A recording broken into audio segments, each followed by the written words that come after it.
विद्यार्थी मित्रो, आपण मॅथमॅटिक्स पार्ट फर्स्ट यामध्ये पहिली दोन प्रकरणं अभ्यासलेली आहेत. पहिलं लिनियर इक्वेशन्स आणि दुसरं क्वाड्रॅटिक इक्वेशन्स. पेपर सेकंडमध्ये दोन प्रकरणं झालेली आहेत. या दोन्ही प्रकरणांचं जे काय लिखाण असेल, प्रॅक्टिस सेट असतील, प्रॉब्लेम सेट असतील, हे आपण कंप्लीट करायचं. आणि आज आपण पेपर फर्स्टमधील तिसऱ्या प्रकरणाला सुरुवात करतोय. प्रकरणाचं नाव आहे अरिथमॅटिक प्रोग्रेशन. आता अरिथमॅटिक प्रोग्रेशन म्हणजे काय? अरिथमॅटिक प्रोग्रेशन म्हणजे अंकगणितीय श्रेणी. अरिथमॅटिकचा अर्थ आहे अंकगणितीय.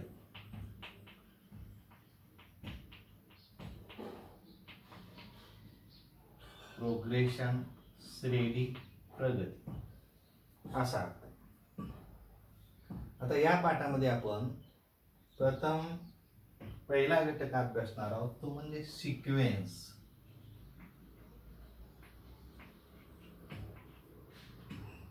सिक्वेन्सचा मराठी अर्थ आहे क्रमिका.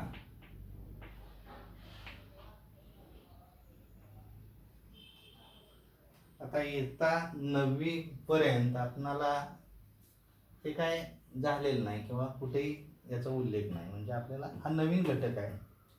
घटक नवीन असला तरी सोपा आहे. आता सिक्वेन्स म्हणजे क्रमिका. सिक्वेन्स कशाला म्हणायचं बघा. आता तुम्हाला नॅचरल नंबरचा सेट किंवा नॅचरल नंबर्स माहित आहे. 1 2 3 4 5 डॉट डॉट अनंत आपण. आता ही एक सिक्वेन्स आहे. आता याला सिक्वेन्स आपण काय म्हणतो, का म्हणतो बघा. याच्यामध्ये we can tell the position of any number. आता 5व्या पोझिशनला कोणती संख्या आहे? 5. 13व्या पोझिशनला कोणती संख्या असेल? 13 असेल. The number 13 is at 13th position. 27व्या पोझिशनला कोणती संख्या असेल? 27 असेल. आणि म्हणून याला काय म्हणायचं? क्रमिका असं म्हणायचं. आणखीन एक उदाहरण बघा. Example second.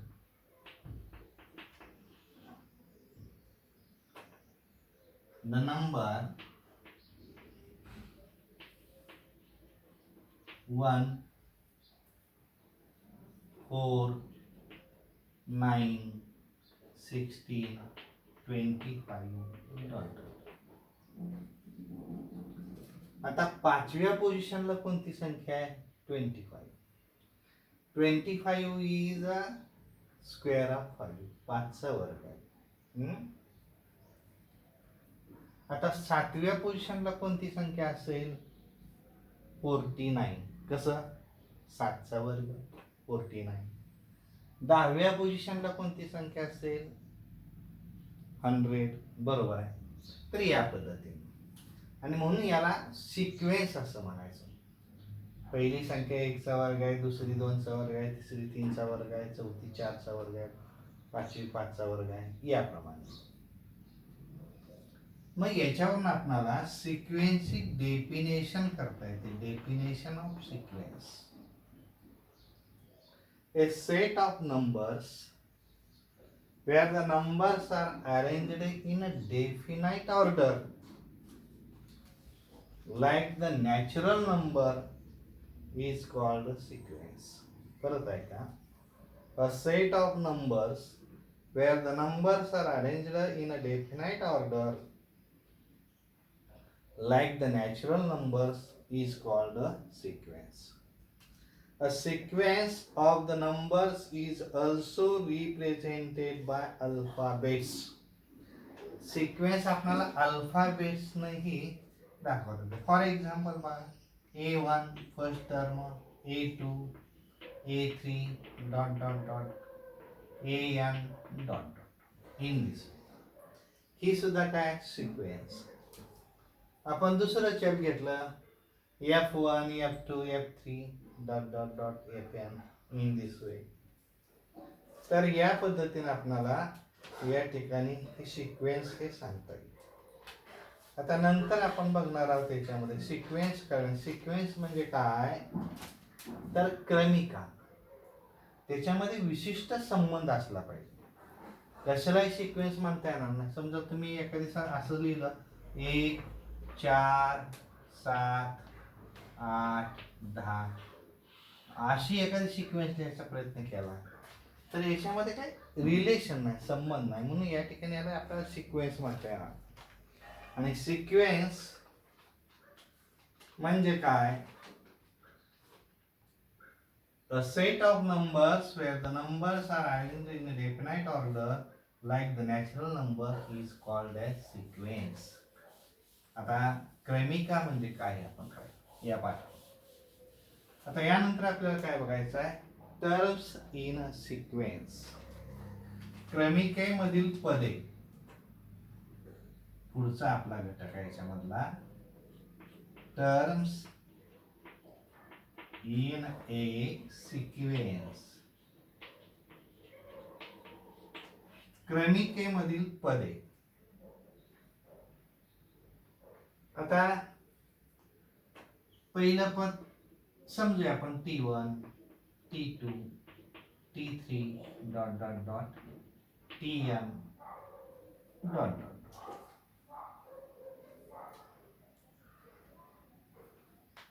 तर यांना म्हणायचं क्रमिकेमधील पदे. आता एक सिक्वेन्स लिहितो या ठिकाणी बघा एक्झाम्पल म्हणून 1 4 7 10. या क्रमिकेमधलं आपल्याला पुढचं पद काढायचं. पुढची 2 पदं काढायची. आता कशी काढता येतील बघा. याच्यामध्ये काहीतरी संबंध आहे. 1 अधिक 3 बरोबर किती 4. 4 अधिक 3 बरोबर 7. 7 अधिक 3 बरोबर 10. व पुढचं पद काय येईल 10 अधिक 3 13. त्याच्या पुढचं पद 13 अधिक 3 16. तर या पद्धतीने आपल्याला क्रमिकेमधील काही पुढची पदं शोधता येतात. आणखीन एक उदाहरण घेऊ याच्यासाठी. बघा क्रमिका अशी दिली 3 3 3 3. त्याच्या पुढचं पद आपल्याला लिहायचं. आता या क्रमिकेमध्ये पहिलं पद 3 आहे. दुसरं पद 3 अधिक 0 बरोबर 3. त्याच्या पुढे 3 अधिक 0 बरोबर 3. म्हणजे याच्यामध्ये 0 मिळवलेला आहे. म्हणजे पुढचं पद 3 येईल. त्याच्या पुढचं पद 3 येईल. या पद्धतीने म्हणजे the next term is obtained by adding a particular number to the previous number. Each of these sequences is called as arithmetic progression. आणि यालाच म्हणायचं आहे arithmetic progression. कशाला in a sequence the next term is obtained by adding a particular term to the previous number.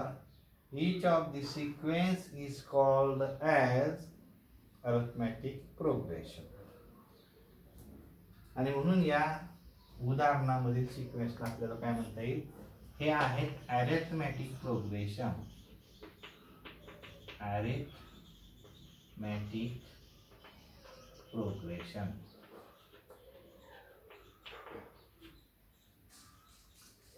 आता एक उदाहरण बघू पुढचं बघा 4 16 64. त्याच्या पुढची 2 पदं आपल्याला काढायची आहेत.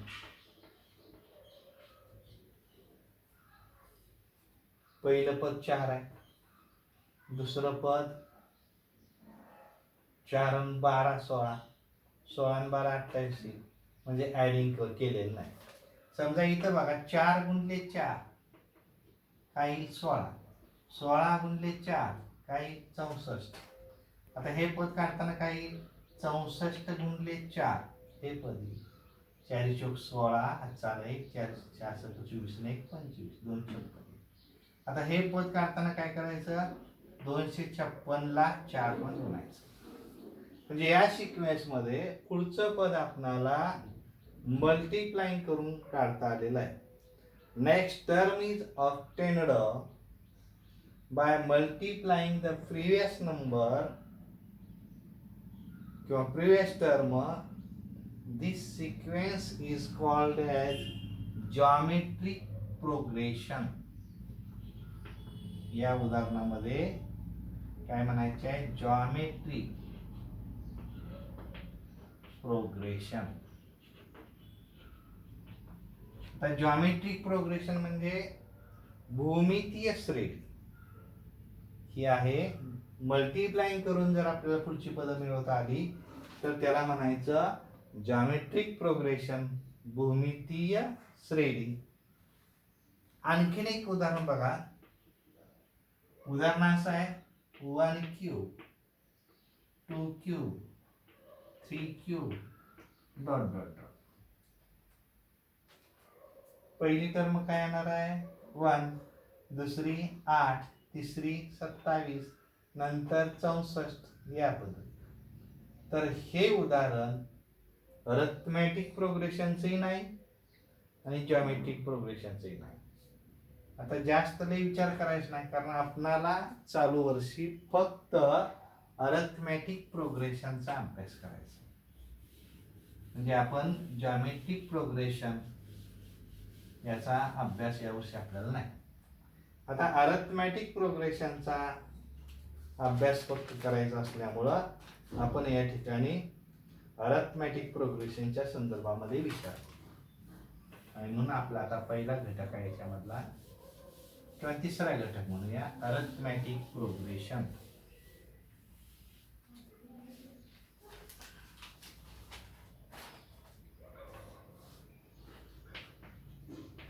अरिथमेटिक प्रोग्रेशन म्हणजे काय? अंकगणितीय श्रेणी. आता इथं त्यांनी काय केलं? आपल्याला काय सिक्वेन्स दिलेले आहेत आणि पुढच्या टर्म आपल्याला लिहायला 3 terms. For every sequence write the next 3 terms. Write next 3 terms. पुढच्या 3 टर्म आपल्याला लिहायच्या आहेत. बघा 100, 70, 40, 10 आणि याच्या पुढच्या 3 टर्म आपल्याला लिहायच्या. आता बघा 70 अधिक 30, 70 100 वजा 30 बरोबर 70. 70 वजा 30 बरोबर 40. 40 वजा 30 बरोबर 10. आता 10 वजा 30 बरोबर वजा 20. वजा 20 वजा 30 बरोबर वजा 50 आणि वजा 50 वजा 30 बरोबर वजा 80. तर या 3 टर्म येतील पुढच्या. आता दुसरं उदाहरण कसं आहे बघा. -7, -4, -1, 2. आता पुढच्या 3 टर्म आपल्याला काढायचे. आता -7 मध्ये किती मिळवल्यानंतर येईल? -7 मध्ये +3 केल्यानंतर -4 येईल. -4 + 3 -1. -1 + 3 2. 2 + 3 5. 5 + 3 8. 8 + 3 11. म्हणजे या ठिकाणी काय केलेलं आहे? तर हा जो डिफरन्स आहे, हा डिफरन्स या ठिकाणी आहे +3. वर काय होता? -30. डिफरन्स या दोन क्रमागत पदांमधील कॉन्सिक्युटिव्ह टर्म मधला फरक 70 minus 30 is equal to 100 minus 30 is equal to 7 किंवा 100 plus minus 30 is equal to 70 70 plus minus 30 is equal to 40. म्हणजे याच्यामध्ये वजा 30 मिळवल्यानंतर पुढची टर्म आली, याच्यामध्ये अधिक 3 मिळवल्यानंतर पुढची टर्म आली, आणि तिसरं उदाहरण आपण बघणार आहे ते असं आहे 4 4 4 4 आणि पुढच्या 3 टर्म आपल्याला लिहायच्या आहेत, त्या काय येतील 4 4 4. आता या कशा आल्या? 4 प्लस 0 4 4 प्लस 0 0 म्हणजे 0 मिळवलं. म्हणजे असं आपल्याला म्हणता येईल the difference between two consecutive terms is a constant. याच्यामध्ये काय आहे तर दोन क्रमागत पदामध्ये जो काय फरक आहे, डिफरन्स आहे, तो कॉन्स्टंट आहे, स्थिर आहे. हा वजा 30, इथं अधिक 3 आहे, इथं 0 आहे. आणि म्हणून पहिल्या उदाहरणामध्ये डिफरन्स इज निगेटिव्ह, दुसऱ्या उदाहरणामध्ये डिफरन्स इज पॉझिटिव्ह, आणि तिसऱ्या उदाहरणामध्ये difference is 0. If the difference between two consecutive terms is constant, it is called the common difference. याला म्हणायचं आहे common difference. It is generally denoted by D. Common difference हा D या अक्षरानं दर्शवला जातो. In the given sequence, if the difference between two consecutive terms is constant, then a sequence is called as arithmetic progression. In this sequence, Tn plus 1 minus Tn is equal to D is a constant common difference.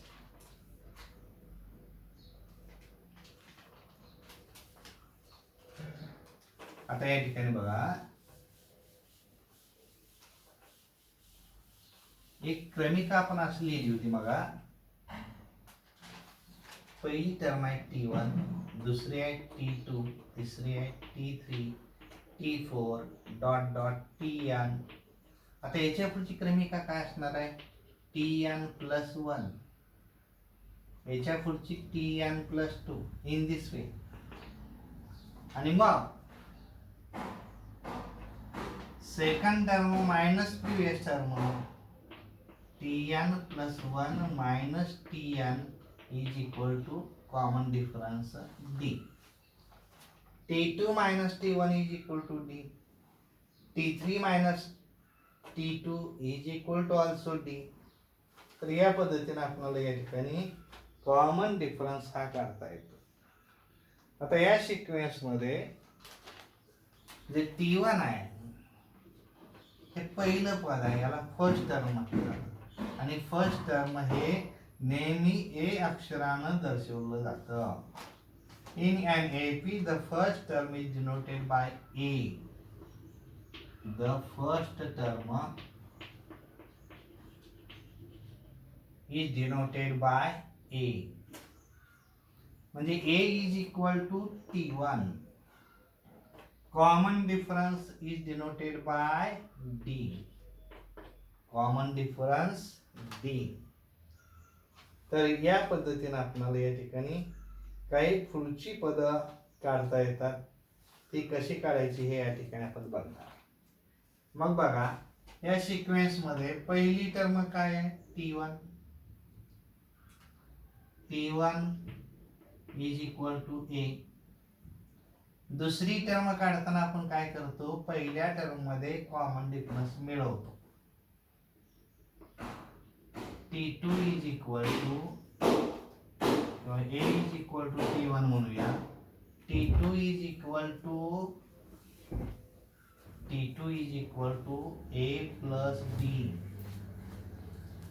T3 is equal to काय येईल याच्यामध्ये आणि D मिळवायचा दुसऱ्या term मध्ये a plus d that is equal to a plus 2d. त्याच्या पुढची term येणार आहे चौथी term a plus 3d in this way. आता या ठिकाणी बघा उदाहरण कसं याच्यावर विचारलं जातं. अरिथमॅटिक प्रोग्रेशन वर उदाहरण कसं आपण काय काय पाहिलं या ठिकाणी बघा. सिक्वेन्स पाहिलं, टर्म्स पाहिलं, पहिलं पद पाहिलं आणि कॉमन डिफरन्स डी पाहिलं. आता या ठिकाणी उदाहरण कसं विचारलं जातं. पहिलं उदाहरण बघूया. एक्झाम्पल असं दिलंय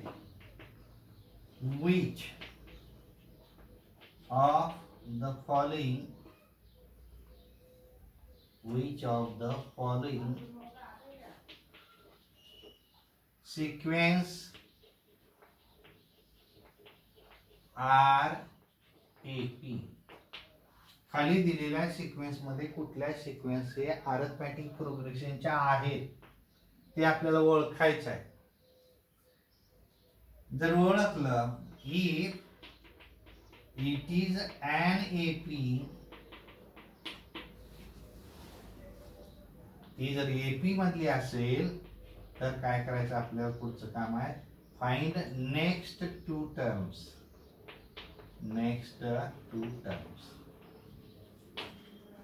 आता इथं काय उदाहरण दिले आहेत पैकी दोन उदाहरण आपण घेऊ. पहिलं उदाहरण असं दिलेलं आहे बघा 5 12 19 26 आणि आपणाला याच्यामधली 3 पद काढायचे. पुढची ही जर सिक्वेन्स याच्यामध्ये असेल तर आता ही जी सिक्वेन्स आहे काय आहे इन धिस सिक्वेन्स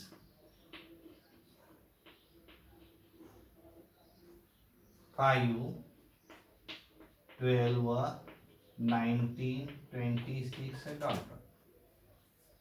पहिली टर्म कोणती आहे बघा T1 5 आहे, T2 12 आहे, T3 19 आहे, T4 26.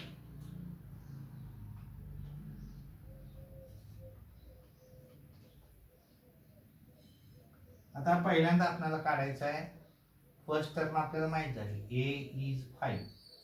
कॉमन डिफरन्स काढायचा. कॉमन डिफरन्स म्हणजे डी. तो कसा काढायचा second term minus first term. Second term काय 12, first term 5 that is equal to 7. 7 is common difference. त्याच्याही पुढे जाऊन T3 मायनस T2 याच्यावर नाही आपल्याला काढता येईल. T3 19 minus 12 is equal to 7.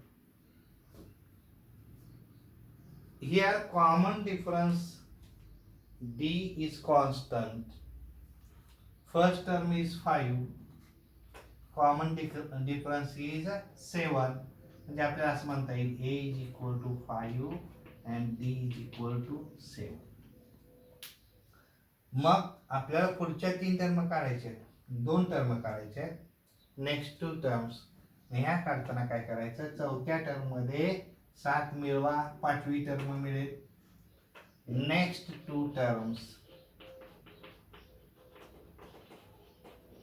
काढत असताना 26 plus 7 that is equal to 33. 33 plus 7 that is equal to 40. आणि म्हणून नेक्स्ट 2 टर्म्स आर 33 and 40. आणखीन एक उदाहरण बघूया आपण या पद्धतीचा. म्हणजे हे उदाहरण एपी मधलं आहे, अरिथमॅटिक प्रोग्रेशन मधलं आहे. का आहे तर कॉमन डिफरन्स हा कॉन्स्टंट आहे, सारखा आहे, म्हणून ते उदाहरण एपी मधलं. आता दुसऱ्या उदाहरणामध्ये बघा. उदाहरण दुसरं असं दिलंय 1 1 2 2 3 3 डॉट. आता in this sequence T1 is equal to 1, T2 is equal to 1, T3 is equal to 2, T4 is equal to 2. या पद्धतीने आता T2 minus T1 is equal to 1 minus 1 is equal to 0 आणि T3 minus T2 is equal to 2 minus 1 is equal to 1. मग हा common difference हा समान नाही आणि म्हणून हे उदाहरण म्हणजे आपल्याला खाली असं म्हणता येईल T2 minus T1 is not equal to T3 minus T2. Therefore, in this sequence, the difference between two consecutive terms is not constant. Therefore, this sequence is not an AP.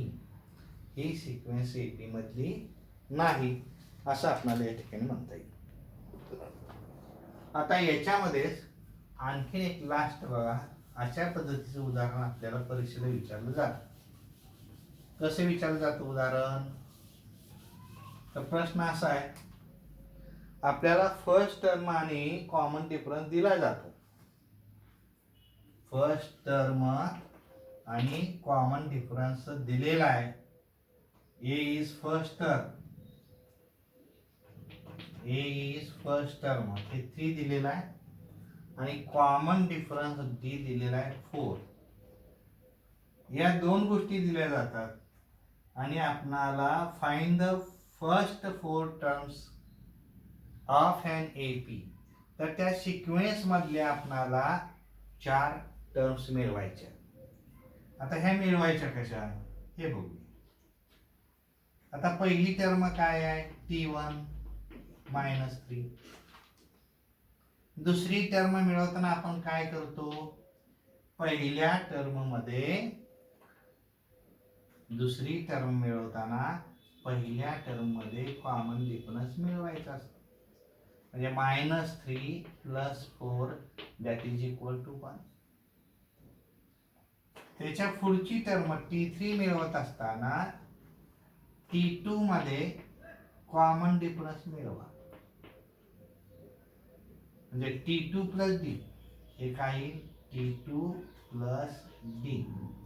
T2 किती आलंय? 1. 1 + 4 that is equal to 5. आणि fourth term मिळवताना T3 + D. तिसऱ्या term मध्ये common difference मिळवायचा आहे. 5 + 4 that is equal to 9. आणि म्हणून ती जी सिक्वेन्स आहे, therefore ती sequence AP is equal to first term -3, second term 1, third term 5, 9 in this. आणि म्हणून ही सिक्वेन्स आपल्याला मिळवता येईल. आणखीन एक उदाहरण बघा. A आणि D दिलेला आहे. A म्हणजे फर्स्ट टर्म आणि D म्हणजे कॉमन डिफरन्स. आपणाला सिक्वेन्स मधली 4-5 पदे आपल्याला काढायला सांगतात. A is equal to 8, D is equal to 5.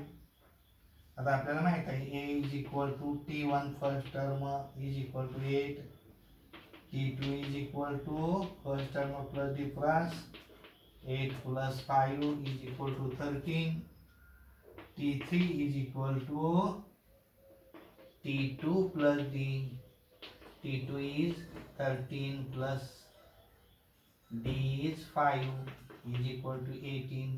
And T4 is T3 + D is equal to 18 plus D is 5 that is equal to 23. Therefore, AP is ती sequence काय येईल?